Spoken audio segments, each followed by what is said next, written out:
Très tôt ce lundi 7 juin 2021, au centre du complexe scolaire Ayou Centre dans la commune d'Alada, les candidats à l'examen du certificat d'études primaires CEP session de juin 2021, après le lavage des mains, mesures barrières contre le coronavirus, entrent dans le salle de composition, très serein.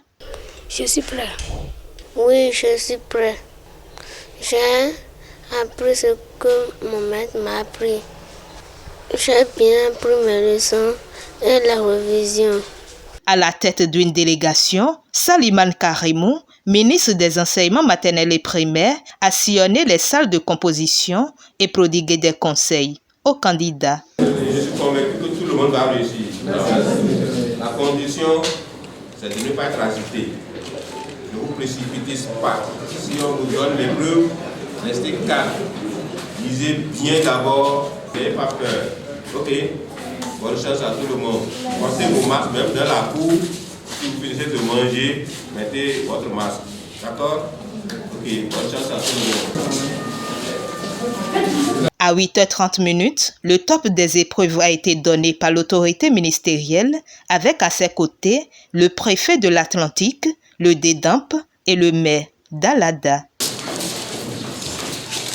Deux facteurs essentiels ont motivé le choix de la commune d'Alada, explique le ministre. C'est d'abord par rapport aux différents départements que nous suivons par ordre alphabétique tous les ans, pour pouvoir offrir la chance à chaque département d'abriter cette cérémonie qui n'est pas des moindres, qui tout au moins permet aux populations de savoir que l'école est utile et l'école sert à quelque chose.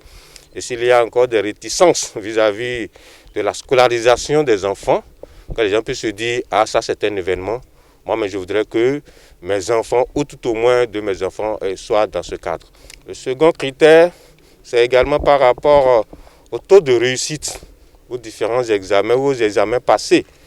Lorsque nous constituons parfois la liste, et à défaut de retenir la localité selon l'ordre alphabétique, alors lorsqu'on constate que dans une localité, par le passé, il y a un très faible taux de réussite de ces enfants-là à l'examen par rapport au milieu, alors nous faisons également l'option d'aller dans cette localité pour essayer de booster, n'est-ce pas, et les apprenants de cette localité afin qu'ils comprennent également qu'ils doivent redoubler d'efforts. Au même moment, c'est un message que nous laissons aux acteurs de l'école de ce milieu, comme quoi il faut toujours s'investir davantage pour le compte de l'avenir. Le maire d'Alada et le préfet de l'Atlantique sont quant à eux heureux du choix porté sur Alada, chef-lieu du département de l'Atlantique, pour ce lancement.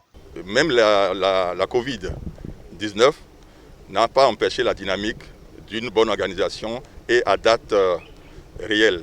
Et donc tout ça, c'est à l'actif.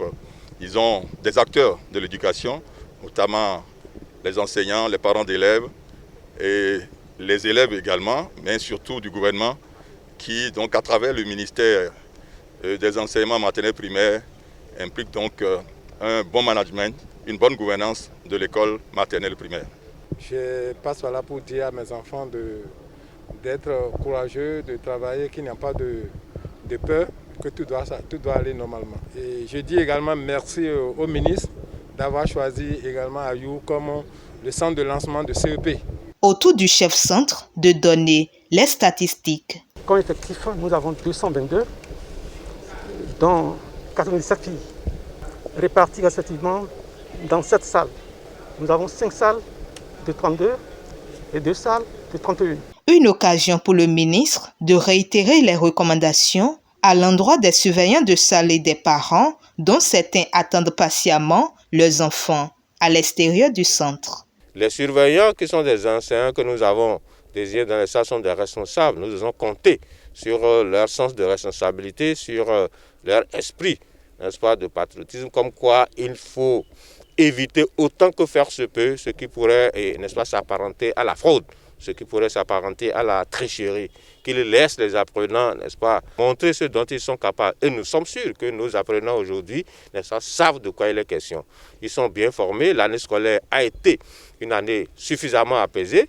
Les témoignages même des enseignants font état de ce que les programmes ont été exécutés à 100%. Ils ont eu le temps de faire des travaux dirigés avec eux. Donc, c'est des enfants suffisamment préparés. Quant aux parents, nous l'avons quand même conseillé et ça nous permettait de réitérer cela, n'est-ce pas, de bien s'occuper de ces enfants-là en cette période d'examen. Durant les 3 jours que vont durer les épreuves, lundi, mardi, mercredi et dans un certain nombre de cas, jusqu'à jeudi parfois, parce que dans les gros centres, l'épreuve de sport prend quelques jours, donc il faut qu'ils s'occupent réellement de ces enfants, ils en ont besoin. Heureusement aujourd'hui, Dame Nature est avec nous, il n'y a pas de pluie, on ne sait pas ce que les autres jours nous réservent, nous l'avons demandé d'apprêter, de préparer, il pourrait y avoir de pluie. Donc chaque fois, les enfants doivent se déplacer avec leur imperméable. Le ministre n'a pas manqué de remercier les ONG et les partenaires techniques et financiers pour leur accompagnement dans la promotion de l'éducation.